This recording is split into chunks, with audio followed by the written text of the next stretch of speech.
Where do you go after a game like Hades? An absolute masterclass and the pinnacle of what its genre represents and has achieved. A game that blew us mere mortals away and has ascended far up the gaming pantheon. How do you follow up that without falling short?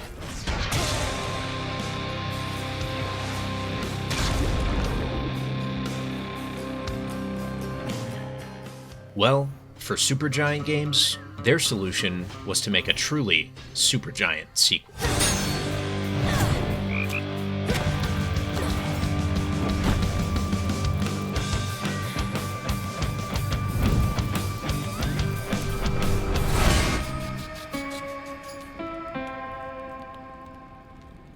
I'll set the stage by providing some light early story info.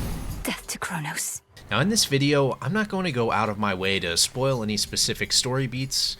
However, I will be talking about all the current areas and locations you travel through on your quest, as well as the different weapons and upgrade options. So there's your spoiler warning. Proceed with caution, ye who watch my YouTube video thing. Okay. But in all seriousness, thanks for stopping by. And if you like the video, well, you know what to do. Hades 2 is the first sequel that Supergiant Games has ever made, and I was a bit hesitant when they announced it during the 2022 Game Awards. I was honestly hit with a few different emotions. I mean, first, excitement. Hades 1 is my favorite roguelike I've played, and I spent a lot of time battling out of the underworld and just absolutely annihilating Hades over and over again. I can't believe this guy. I throw everything I've got at him, and it doesn't even... What are those? But at the time, I was also a bit conflicted. This might just be me, but it can seem like a missed opportunity anytime a team as talented and creative as Supergiant decides to commit so much time and resources to a sequel. And as someone who loved Bastion and Transistor, I was excited to see what lessons Supergiant learned from Hades and would be applying and implementing into their next game. And well, 4 years after the official 1.0 release of Hades, we have the result. So grab your favorite keepsake, your most proficient weapon, and let's dive into it. Now, an in-depth story with compelling characters, a gripping plot that you want to see unveiled, and absolutely stellar voice acting. I'm talking about you, Hecate. Time forced our hand, Millenoi. Nary a soul expected you to slay our enemy last night on a new moon, no less. These aren't things normally that are paired or associated with roguelikes. However, they are things associated with Supergiant, and they've been nailing them since the release of Bastion back in 2011. The way that they've woven the gameplay and narrative progression together in Hades, and now Hades 2, is no easy feat. Oftentimes, roguelikes focus solely on gameplay and game mechanics to keep you coming back for more. And while a great story is in no way required to have a fantastic roguelike, if you're already crushing it in the gameplay department, which trust me, we'll get to later, having a compelling story only makes the experience that much better. You play as Millenoi, an immortal goddess and princess of the underworld who uses dark sorcery to take on the sinister Titan of Time. Now, I've always been someone who has been interested in Greek mythology.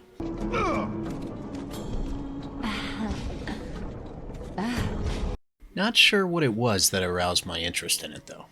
But one of my favorite things while playing Hades was absolutely nerding out, looking into the different gods and stories of Greek myth, and then seeing how the game portrays those same characters and events. I was excited to see Supergiant Games continue their trend of building stories on already existing grounded historical myths and characters.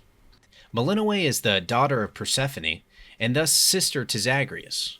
Now, no need to look up who her father actually is. It's definitely not screwed up or anything. While we are dealing with Greek mythology here after all, some would say it's still shocking. Since the end of Hades, Kronos, the Titan of Time and father to Hades and his brothers, has escaped Tartarus and seeks to take revenge against Olympus for his imprisonment.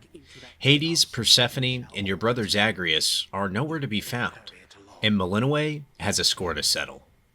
As you play the game and progress further and further into your runs, story events will unfold and characters will have new things to say and do.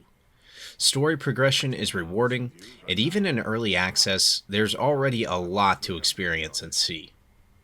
Speaking of seeing, art design and graphical presentation are a big deal for me in games. It's one of the things that attracted me to No Rest for the Wicked, and it's absolutely a standout feature for Hades 2.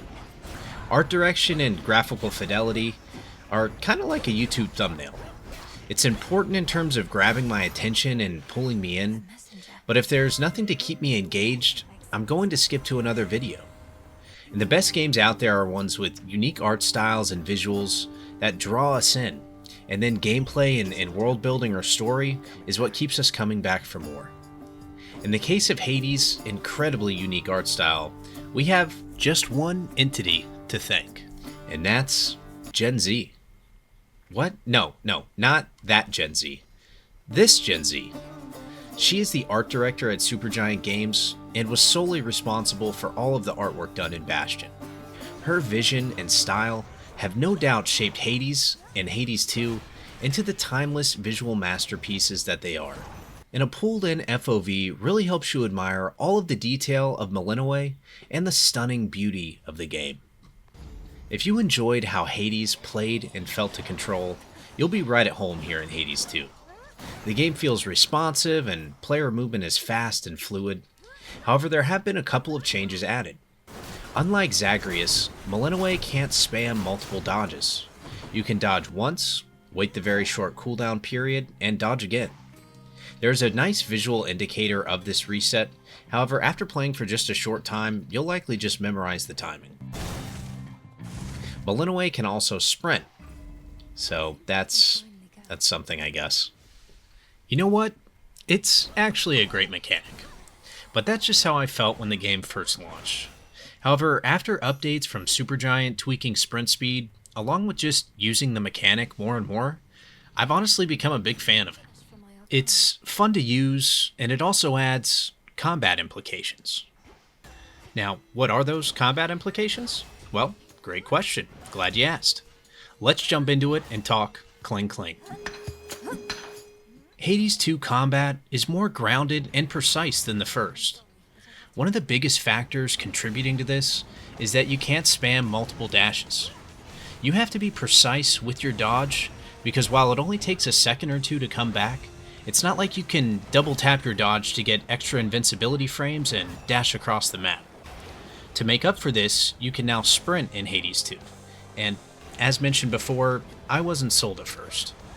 I was convinced it was just added as a necessity to get through the Weeping Fields, which was already shaping up to be one of my least favorite areas in the game. But I was wrong. Well, about the sprint mechanic at least. And when I went back to get some pickup footage from Hades, I was surprised at how different the combat felt to navigate. And that's coming from someone who has 170 hours in Hades and replayed it this year in preparation for the second game. The combat doesn't necessarily feel better or worse, just different. And I've come to like a lot of these changes. I mean, for one, I think that the cast is vastly improved in Hades 2. In the first game, the cast always felt like a bit of an afterthought. I mean, sure, you'd throw it at enemies and then deal extra damage to them, or you could imbue it with a great boon like Phalanx Shot from Athena, but in retrospect, when compared to the versatility of the cast in the second game, it's seriously lacking. In Hades 2, the cast has more purpose and utility, and I genuinely use it as much as my attack and special. With the right boons, you can stack insane amounts of damage on your cast. Slap on Zeus's Storm Ring boon, or especially the Solar Ring from Apollo, and trust me, you'll be good to go. You also have Omega moves that can be performed by holding down your attack, special, or cast. Now these are essentially upgraded, albeit different versions of each weapon's attack and special. Omega moves cost mana, and if you've been paying attention, you've seen the new blue bar above your health in Hades 2. This indicates your mana, or MP, and each time you use an Omega move, mana is consumed. Luckily, after each encounter, your mana refills, so it does incentivize you to use it liberally throughout your battles. There are also, of course, upgrades that allow you to regenerate or restore MP, but we'll get more into that when we discuss the upgrade mechanics. The addition of the magic-based Omega attacks, coupled with restricted use of dash and new sprint mechanics, leads to more precise movement and very rewarding combat. The sprint mechanic also allows for additional boon options and versatile ways of dealing damage. Now, speaking of boons, let's talk about the different Olympians and the upgrades they have to offer. We have quite a few returning gods in the lineup. We've got Poseidon, Zeus, Hermes, Chaos, Demeter, and of course, everyone's favorite, Aphrodite. And in this game, she actually is everyone's favorite because her boons are, well, good. I said boons. But we also see new gods like Apollo, Selene, Hestia, Hera, Hephaestus, Heracles. Man, they love their H's in the Hellenistic period. But gods like Athena, Ares, and Dionysus are not in the current build of the game, although I'm sure we'll see them soon enough. We already actually have more gods in Hades 2 in early access than we did in the entirety of the first game. That's not even mentioning appearances from other gods like Artemis or Icarus, who hopefully gets a better ending in this sequel than in the last sequel I saw him in. Wait! Perhaps the sisters have sent you to help me! I realize now!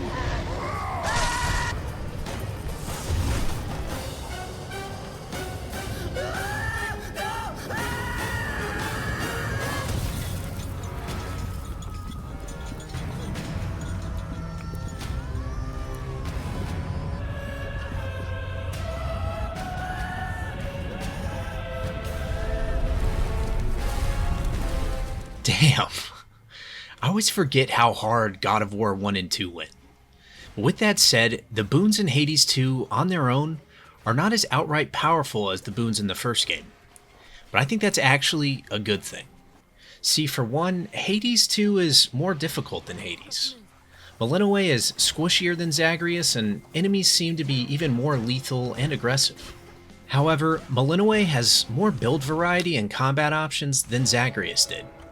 When you factor in that you won't just be using boons to create your build, but you'll be balancing between mana usage, upgrading options with Selene's moon ability, or prioritizing Omega moves over regular attacks, the individual boons themselves don't have to carry as much of the weight of your build.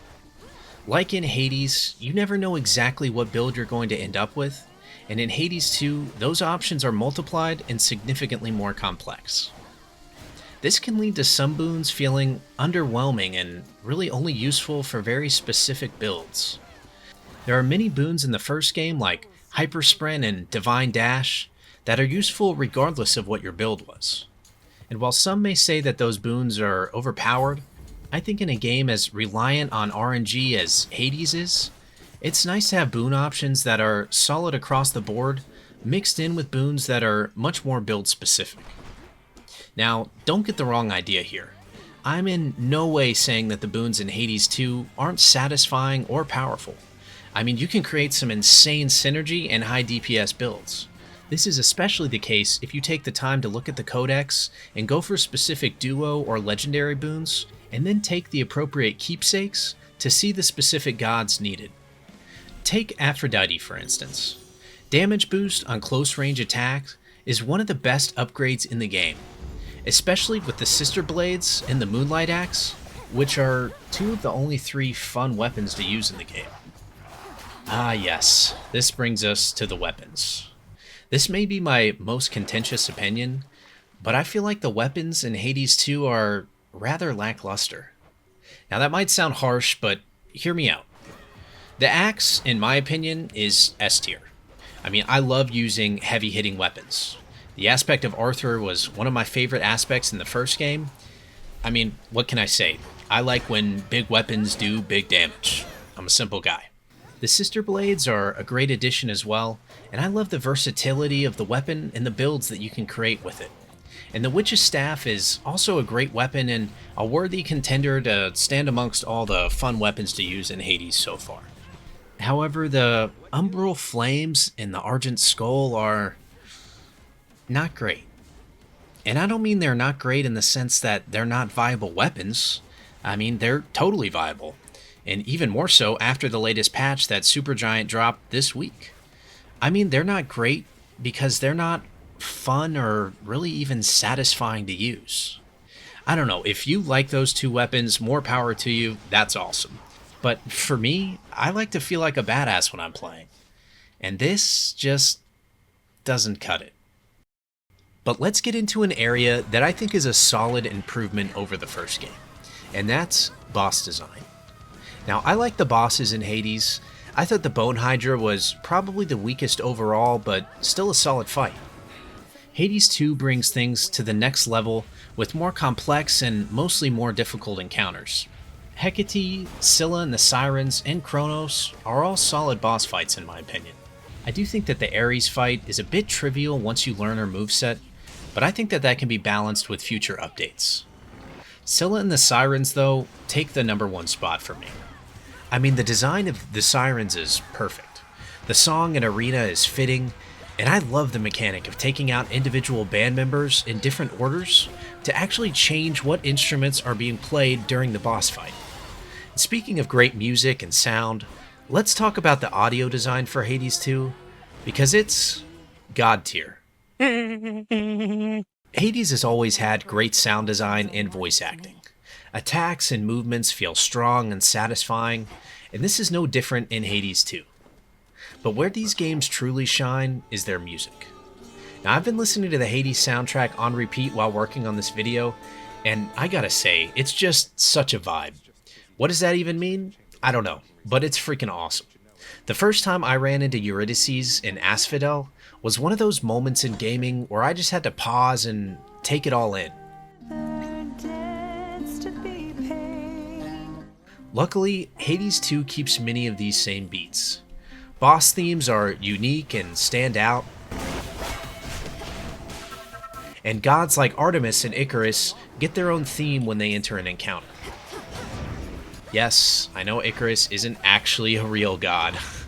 Not like Zeus or Hades, who are totally gods in real life. I'm pretty sure none of that's real. You're not real, man. And I love how the entire time you're battling through Oceanus, you hear the haunting song of Scylla.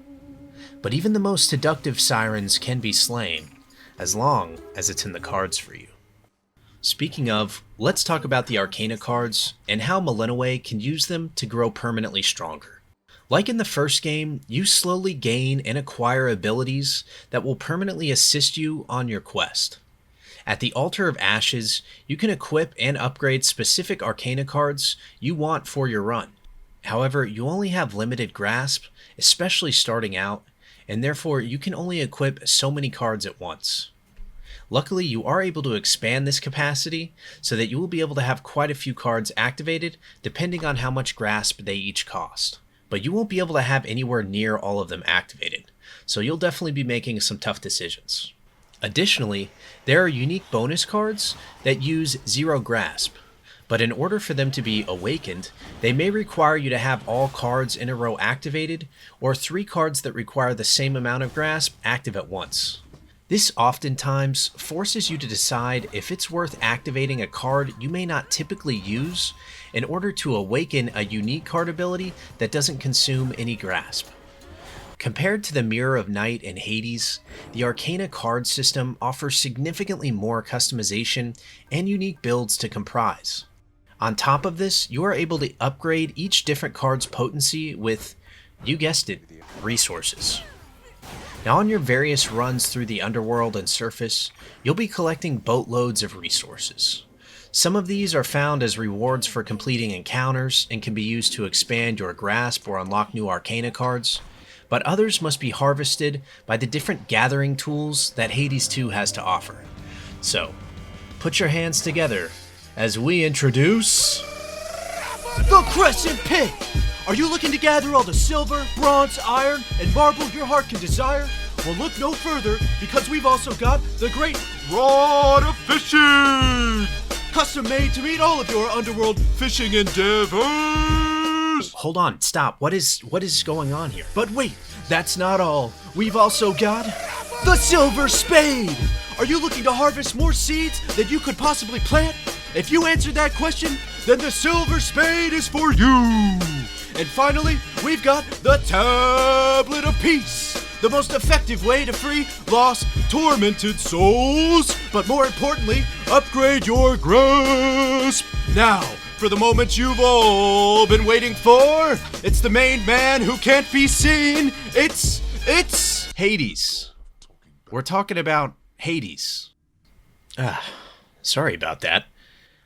So yeah, those are the different gathering tools, and you'll be using all of the resources you collect to unlock new weapons and upgrade their different aspects. Now, I'm not going to be going into all of them, but I am going to highlight a couple that are really fun to use. The aspect of Thanatos was recently reworked with the latest patch, and it's been tweaked for the better in my opinion. The extra 30% attack speed when fully upgraded, on top of the potential to stack 13% crit chance with Omega moves, is pretty unique as far as aspects go. And I mean, take a look. This thing is just badass to use. Similarly, the aspect of Momus was also reworked with the latest patch. Now, whenever you use an Omega move, an orb is dropped that will then repeat the attack up to 3 times every 3 seconds. This is a super creative aspect, and it's honestly a lot of fun to play around with, and it also happens to be very good. Now, let's talk about the world that you inhabit in Hades 2. Without going into too much detail, I think that the different locations that you encounter on your journey are excellent for the most part. Tartarus, Oceanus, Ephyra, and the Rift of Thessaly are all an absolute joy to navigate for the most part, and I much prefer the enemies and mobs you fight in Hades 2 over the first game. Unfortunately, the same can't be said for the Fields of Mourning, and it sucks because I love the mechanic of finding boons, fighting to unlock them, and potentially picking up smaller rewards throughout an encounter. The main 2 issues for me though are, first, the Fields of Mourning are a pretty boring area in terms of the visuals. There just isn't much going on screen, and it's rather dull. And secondly, the areas are just far too spread out and large. I mean, luckily there are golden leaf trees that help to direct you to all of the different boons, but if you don't run into those, you can be stuck running around the map for what feels like minutes. And even though in all reality it may only be 20 seconds or so, in a game like Hades 2 with incredibly tight pacing and lightning fast gameplay, that can be enough to bring the experience down. Increasing the sprint speed of Millennium helped, but I think that condensing the size of each encounter would be a more beneficial fix. Once they do that, just spruce it up a bit. Add some color and some more life or moving particles on screen. But hey, what do I know? I just make videos and put them on the internet. Speaking of videos, before we round this one out, I want to mention one other thing that I hope can be addressed in future updates. And that's the hub area. I mean, to me, it's fine. To be honest, it's growing on me more and more as I continue to play the game and unlock new areas within it. Good evening, Mixer. But I can't help but to compare it to the grandeur and the atmosphere that the House of Hades held. I mean, win or lose, there was always a sense of calmness and warmth when I emerged from the river Styx walking down the halls of the house. And having your own room and being able to upgrade and change things around the house was a great way to add yet another good reason to head out for another run, even though you definitely should have gone to bed hours ago. Hades 2 has a bright future ahead of it, and I can't wait to see how it all unfolds. I feel like Supergiant Games will leave it all on the table with this, and I hope that they fully explore every manageable idea that they have. I mean, I'd love to see multiple playable characters, maybe Hades or Zagreus with different weapons. I mean, it couldn't be a carbon copy. It would certainly be a lot of work to translate Zagreus to feel and play well in Hades 2, but it's certainly doable, and I'd love to see them tackle something like that. Now, before we wrap things up, I'm going to go over a little petty list of grievances I've made. And these are little nitpicks, some of which I'm sure will be addressed by the final version of the game, so let's get started. First, what happened to all the cool stationary weapon animations after attacks? I mean, for some reason, I really liked those in the first game, especially the spear one. And honestly, I mean, I'd just take any cool animations for these freaking torches. I mean, you look goofy as hell running around with these things. Now, I'm not a big fan of the panning up transitions when showing off new areas. It just takes you out of the immersion, in my opinion. And while we're on this point, the sprawling views of locations you'll be exploring are not as detailed or interesting as the first game. Now, the ones for Ephyra and Tartarus are absolutely stellar, but the rest are pretty meh. And speaking of meh, when Malinois dies or gets to very low health, it's not nearly as cool as the death animation that Zagreus had.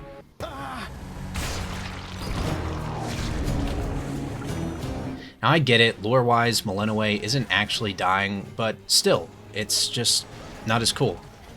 And most egregiously, why the hell am I sometimes not able to pull up my codex that keeps track of all of my different relationships?